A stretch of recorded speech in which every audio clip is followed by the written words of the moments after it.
Crime report India में आपका स्वागत है। मैं हूं शारिक खान। उन्नाव के असोहा थाना क्षेत्र में चारा लेने गई 3 नाबालिग लड़कियां जंगल में गंभीर हालत में मिली। तीनों को अस्पताल ले जाया गया, जहां डॉक्टरों ने 2 को मृत घोषित किया। तीसरी लड़की को गंभीर हालत में जिला अस्पताल में भर्ती किया गया। कहा जा रहा है कि खेत में संदिग्ध हालत में मिली थी ये लड़कियां। जानकारी मिलने के बाद एसपी और एसीपी समेत काफी तादाद में फोर्स मौके पर पहुंची। पुलिस टीम मामले की जांच में जुट गई है।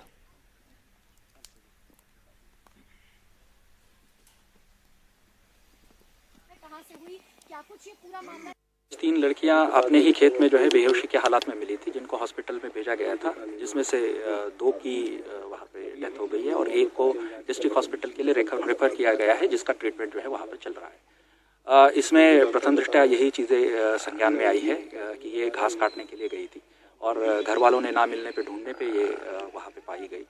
और ये भी देखा गया है कि घटनास्थल पे काफ़ी झाग वगैरह पड़ा था और डॉक्टर के द्वारा भी प्रथम दृष्टया इसमें पॉइजनिंग के सिम्टम्स बताए गए हैं। अन्य सभी घटनास्थल पे उपस्थित लोगों के बयान दर्ज करके और जांच की जा रही है, गहराई से जांच की जा रही है। बहुत सब तन ढूंढ ही गा रहा है, नहीं मिली ही कहला अरे पता नहीं कहाँ चली को मर्दा का कहे से दादा कहाँ चली गई।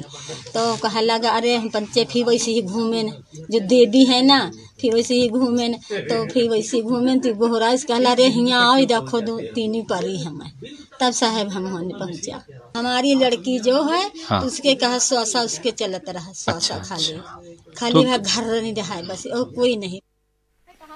कमाल खान है हमारे साथ इस बारे में ज्यादा बात करने के लिए। कमाल, इन तीनों का रिश्ता क्या था? तीनों क्या आपस में बहनें थी? और दूसरा सवाल यह था कि इसके पीछे मोटिव क्या था? क्या उनके साथ कुकर्म या दुष्कर्म जैसी बात भी सामने आई है? कुछ पता चल पाया है क्या? नहीं, देखिए ये तीनों जो हैं ये चचेरी बहनें हैं।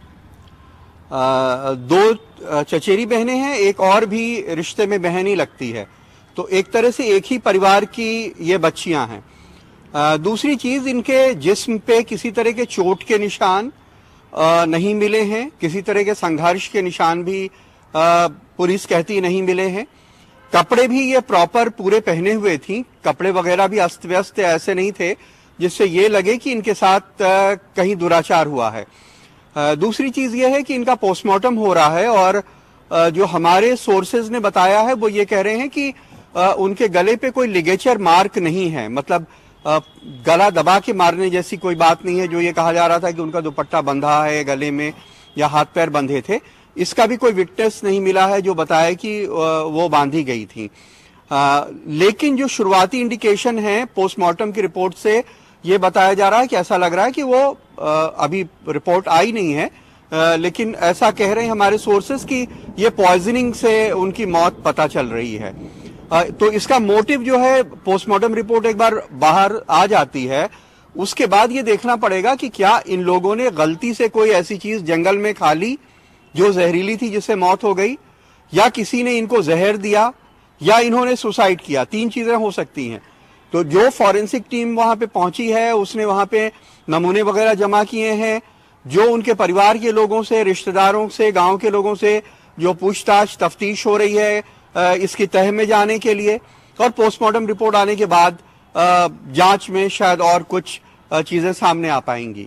शुक्रिया कमाल, बेहतरीन तरीके से बताने के लिए कि क्या कुछ वजहें हो सकती हैं। तो पोस्टमार्टम रिपोर्ट का इंतजार है, क्योंकि इसके पीछे कौन लोग हैं ये अभी तक साफ नहीं है कि क्या ये दुर्घटनावश कुछ ऐसा खा लिया जिसकी वजह से उनकी जान चली गई, या फिर किसी ने उन्हें जहर दिया। थोड़ा इंतजार करना होगा, तब तस्वीर थोड़ी और साफ होगी। तेलंगाना में एक वकील जोड़े की दिन दहाड़े हत्या कर दी गई। जी वमन राव और उनकी पत्नी पीवी नागमणि को सड़क पर सरेआम चाकुओं से गोद दिया गया। वीडियो बनाया लोगों ने, लेकिन किसी ने बचाया नहीं। आरोपी, आपको बता दें कि जिसका नाम लिया है, जो वकील साहब हैं, उन्होंने आरोपी का नाम लिया और उनके मुताबिक आरोपी का नाम कुंठा श्रीनिवास है। वो टीआरएस नेता है। दोनों पति पत्नी तेलंगाना हाईकोर्ट में वकालत करते थे। निहाल है हमारे साथ इस बारे में ज्यादा बात करने के लिए। निहाल, जिस शख्स का इन्होंने नाम लिया है, क्या उससे पुरानी अदावत थी? क्या कुछ इसमें निकल कर आ रहा है? क्योंकि कोई नेता इस तरह से किसी मियां बीवी की जान सरेराह इस तरह से सड़क पे लेगा, कुछ पता चल पाया क्या?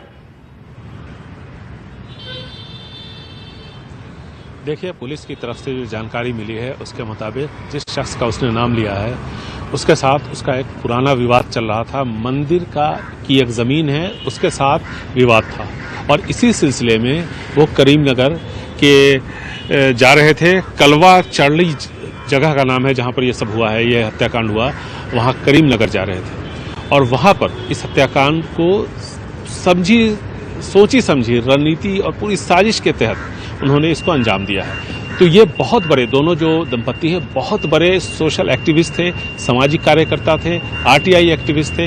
कभी किसी गरीब को अगर कोई कानूनी मदद की जरूरत पड़ती थी तो ये देते थे। एक बच्ची के साथ हाल ही में दुष्कर्म हुआ था, उसको लेकर के ये लोग स्टेट ह्यूमन राइट्स कमीशन में भी गए और बहुत सारे लोग इनसे इसलिए नाराज थे कि जब कभी भी किसी गरीब की जमीन कोई हड़पता था, चाहे वो कितना भी शक्तिशाली क्यों नहीं हो, तो ये आवाज उठाते थे और इस वजह से सोची समझी रणनीति और साजिश के तहत इन लोगों ने इन दोनों की हत्या की। तेलंगाना स्टेट की जो पुलिस है वो वहां पर मौजूद थी। और एक चीज और मैं आपको बता दूं कि ये जो करीमनगर है जहां ये सब हुआ है, ये नक्सली इलाका है और नक्सली इलाका होने की वजह से काफी संवेदनशील इलाका इसको माना जाता है और यहां पर स्थानीय पुलिस का जो नेटवर्क है, क्रिमिनल नेटवर्क, वो तो है ही है, साथ ही साथ यहां पर एंटी नक्सल स्क्वाड जो है वो हमेशा यहां पर तैनात होता है और उसका भी इंटेलिजेंस नेटवर्क है और साथ ही साथ दूसरी खुफिया एजेंसियां भी हैं। तो सवाल ये उठता है कि जब इतने बड़े एक हत्याकांड को अंजाम दिया गया, उसके लिए गाड़ी मुहैया की गई, कुछ लोग उसके अंदर शामिल थे, कार के अंदर बैठे हुए थे, तो अचानक से नहीं हुआ होगा। और जब सब कुछ प्लान वे में हुआ और ये भी जिन लोगों ने हमला किया उनको ये भी पता था कि ये दंपत्ति किस वक्त कहां जा रहे हैं, तो ऐसे में इतना बड़ा पुलिस का जो नेटवर्क है, क्रिमिनल इंटेलिजेंस नेटवर्क है, वहां पर दूसरी जो खुफिया एजेंसी है वो लोग क्या कर रही थी। तो एक बार फिर से पुलिस के काम करने के तौर तरीकों पर सवाल यहां पर उठ रहा है। अभी तक गिरफ्तारी नहीं हुई है और ये बताया गया कि 6 पुलिस की टीम, जिन लोगों का भी नाम वकील साहब ने लिया था, उनको तलाश रही है और जल्द ही उनको पकड़ लिया जाएगा। लेकिन सवाल ये उठता है कि पकड़ा तो जाएगा, इसमें कहीं कोई दो राय नहीं है, पुलिस कोशिश भी कर रही है, लेकिन जब इतना बड़ा हत्याकांड, जब इसकी साजिश हो रही थी, तब पुलिस क्या कर रही थी। और आपको एक चीज और इसमें ध्यान देने की बात है कि हाल ही में इन लोगों ने तेलंगाना हाईकोर्ट में अप्रोच भी किया था और ये कहा था कि इनके जान को खतरा है और हाईकोर्ट की तरफ से पुलिस को निर्देश भी दिए गए थे कि इन दोनों को न तो किसी तरह से परेशान किया जाए और न ही इनके खिलाफ इनको गिरफ्तार किया जाए अगर कोई भी मामला हो तो। साथ ही साथ ये भी कहा था कि इनको सुरक्षा दी जाए। तो आखिर क्या हुआ इसका, यह भी एक बहुत बड़ा सवाल है। शुक्रिया निहाल इस पूरी जानकारी के लिए, विस्तार से बताने के लिए और इस पूरे मामले को समझाने के लिए। तो एक बेहतरीन कपल जो गरीबों की आवाज था, उनकी मदद के लिए हमेशा खड़ा रहता था, वो अब अपराधियों का शिकार हुआ। एक नेता का नाम इसमें आ रहा है। आगे बढ़ते हैं। पश्चिम बंगाल की ममता बनर्जी सरकार में मंत्री जाकिर हुसैन कल रात बम धमाके में घायल हो गए। यह धमाका पूर्व नियोजित था जो एक बड़ी साजिश के तहत किया गया। मुर्शिदाबाद के नीमटीटा रेलवे स्टेशन पर हुए इस हमले में मंत्री के अलावा 25 लोग और घायल हुए। 14 लोगों की हालत गंभीर बताई जा रही है। मोनेदीपा बनर्जी हैं हमारे साथ, उनसे बात करते हैं। मोने, अगर इस पूरे मामले को देखें तो जब से इलेक्शन की सुगबुगाहट शुरू हुई है, हिंसा लगातार बढ़ती जा रही है। अब एक मंत्री उसकी चपेट में आए हैं। आज ममता बनर्जी खुद अस्पताल पहुंची थी उन्हें देखने और घायलों का भी हालचाल लेने। जी हाँ, और ममता बनर्जी ने काफी कुछ कहा है इस घटना के बारे में। उनका कहना था कि जो प्राइमरी विटनेसेस या प्राइमरी इंफॉर्मेशन उनके पास है वो है कि ये घटना, ये ऐसे वैसे कोई घटना नहीं है, ये एक कॉन्स्पिरेसी है। उन्होंने कहा प्री प्लान्ड है और ऐसे भी उन्होंने कहा कि ये जो बम ब्लास्ट हुआ, ये लग रहा है कोई रिमोट कंट्रोल से इस बम को ब्लास्ट किया गया है। ये काफी महत्वपूर्ण ऑब्जर्वेशंस है मुख्यमंत्री का। उनका मानना है और उन्होंने इंगित किया है कि ये तो रेलवे प्रॉपर्टी पे घटना हुई है। घटना कल रात को घटी थी प्लेटफॉर्म नंबर 2 नीमतीता रेलवे स्टेशन पर। तो मुख्यमंत्री का कहना है कि ये रेलवे प्रॉपर्टी पर घटना घटी है। प्लेटफॉर्म अंधेरा था, कोई आरपीएफ नहीं था, कोई सिक्योरिटी नहीं था। मंत्री ट्रैवल कर रहे थे, उनके बारे में जरूर आरपीएफ को पता होगा। कोई सैनिटाइजेशन हुआ था क्या वहां पे, सिक्योरिटी सैनिटाइजेशन, ये सब प्रश्न मुख्यमंत्री ने खड़ा किया है और उनका इंगित एक ही है कि किसी कारण ये बीजेपी का एक कॉन्स्पिरेसी है। उन्होंने बीजेपी शब्द तो यूज नहीं किया, बट वही उनका इंगित था। बीजेपी ने वापस कहा है कि ये मुख्यमंत्री क्या कह रही हैं, राज्य तो चलाती हैं तृणमूल सरकार, क्या राज्य रेलवे मिनिस्ट्री पश्चिम बंगाल को चला रही है। तो इसको लेके इलेक्शन का जो गर्मा गर्मी अब चल रही है उस पर तो जरूर एक इम्पैक्ट होगा, लेकिन जो घटना घटी है वो काफी सीरियस है। 26 लोग आहत, बहुत सीरियस इंजरीज हैं, 14 के हाथ पैर उड़ गए हैं, ऐसा ममता बनर्जी का कहना था, और वो आर्टिफिशियल लिम्स प्रोवाइड करेंगी, ऐसे भी उन्होंने कहा। बहुत सारे मंत्री लीडर्स यहाँ पे आ रहे हैं इस अस्पताल में जहाँ पे ऑपरेशन चल रही है जाकिर हुसैन का। अब भी अधीर रंजन चौधरी कांग्रेस MP वो आए थे और उनका कहना था कि मुख्यमंत्री जब कह रही है कि ये रिमोट कंट्रोल ब्लास्ट हुआ है तो मुख्यमंत्री को जरूर इमीडिएटली NIA को डिप्लॉय करना चाहिए इस मामले का इन्वेस्टिगेशन करने के लिए।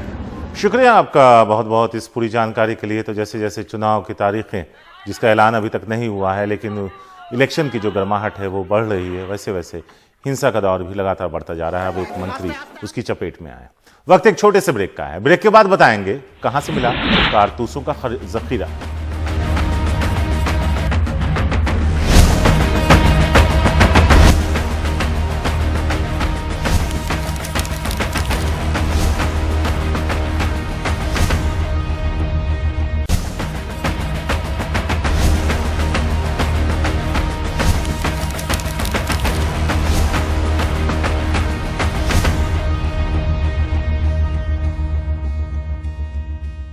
दिल्ली पुलिस के स्पेशल सेल ने बड़ी कार्रवाई करते हुए 6 लोगों को गिरफ्तार कर उनके पास से 4500 कारतूसों की बड़ी खेप पकड़ी है। पकड़े गए लोगों में रमेश कुमार, दीपांशु, इकराम, अकरम, मनोज और अमित शामिल। ये लोग गन हाउस के लोगों से मिलीभगत कर अवैध तरीके से कारतूस लेते थे और फिर अपराधियों को बेच देते थे। बरामद कारतूस हरियाणा के अंबाला के गन हाउस से इन सप्लायरों तक पहुंची थी। मुकेश है हमारे साथ। मुकेश, ये काफी खतरनाक है कि गन हाउस से मिली भगत करके इतना बड़ा खेप ये ले जाते थे और अपराधियों तक पहुंचाते थे। देखिए शारिक, बिल्कुल इसमें जो 6 लोग पकड़े गए हैं उसमें एक रमेश कुमार नाम का आदमी है जो कि अंबाला के गन हाउस में काम करता है, और वही जो है एंट्री में हेरा फेरी करके जो कारतूस वहां से लाता था।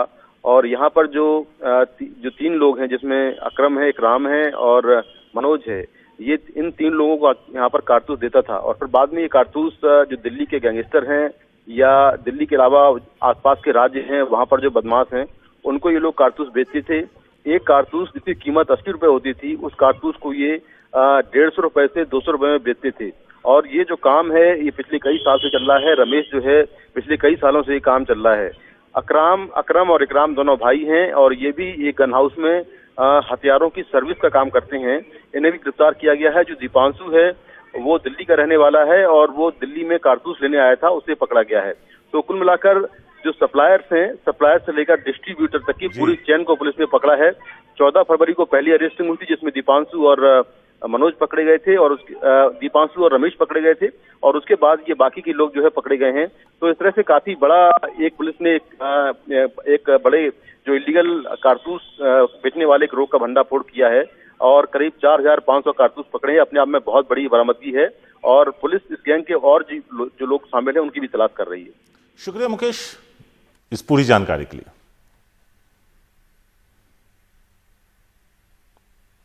पॉर्न फिल्म शूटिंग रैकेट की जांच कर रही मुंबई पुलिस को एक शख्स की तलाश है जिसका सिर्फ पुलिस को नाम पता है। नाम भी असली है या नकली ये उसे नहीं मालूम। इस पूरे मामले में गिरफ्तार 9 में से 5 लोगों ने यश ठाकुर का नाम लिया था। बताया जा रहा है कि पूरी पॉर्न फिल्म रैकेट का मास्टरमाइंड यश ठाकुर ही है। सभी ने बताया कि ठाकुर उनसे पैसे देकर पॉर्न फिल्म बनवाता था, फिर अपने विदेशी OTT प्लेटफॉर्म पर अपलोड करके मोटी कमाई करता था। हैरानी की बात यह है कि ना तो वो किसी से अब तक मिला और ना ही उसका फोन नंबर किसी के पास है। पॉर्न फिल्म शूटिंग रैकेट की जांच कर रही मुंबई पुलिस की प्रॉपर्टी सेल को एक ऐसे शख्स की तलाश है जिसका उसे सिर्फ नाम पता चला है, लेकिन वो नाम भी असली है यह कह पाना बहुत मुश्किल है। हैरानी की बात है कि वही शख्स पूरे पॉर्न फिल्म रैकेट का मास्टरमाइंड बताया जा रहा है। दरअसल इस पूरे मामले में मुंबई पुलिस ने अब तक 9 लोगों को गिरफ्तार किया है, जिसमें एक अभिनेत्री गहना वशिष्ठ भी हैं, और उन 9 में से 5 लोगों ने पुलिस को ये बताया है कि वो यश ठाकुर के लिए ही पॉर्न फिल्में बनाया करते थे, जो उन पॉर्न फिल्मों को खरीदकर विदेश में उसके OTT प्लेटफॉर्म पर अपलोड किया करता था और उससे मोटी कमाई किया करता था, और बदले में वो इन्हें 2 से 3 लाख रुपए एक पॉर्न फिल्म के दिया करता था। अब पुलिस उस शख्स की तलाश कर रही है जिसका कि नाम पता चला है यश ठाकुर, और जो कि पूरे इस पॉर्न फिल्म का मास्टरमाइंड बताया जा रहा है। लेकिन पुलिस के सामने मुश्किल ये है कि उस सिर्फ यश ठाकुर के अलावा उसके बारे में और कोई जानकारी नहीं मिली है। न तो उसका फ़ोटो है किसी के पास, न तो मोबाइल नंबर है। आरोपियों ने ये बताया है कि वो उनको इंटरनेट कॉल के जरिए उनसे संपर्क करता था और जॉब देता था, और जब सौदा हो जाता था या ये पॉर्न फिल्में बनाकर दे देते थे तो वो उनके बैंक अकाउंट में पैसे डाल देता था। तो अब जो पुलिस है वो इन सभी आरोपियों के, जिन 5 आरोपियों ने नाम लिया है, उनके बैंक अकाउंट के जरिए यश ठाकुर तक पहुंचने की कोशिश में है, लेकिन ये आसान नहीं है।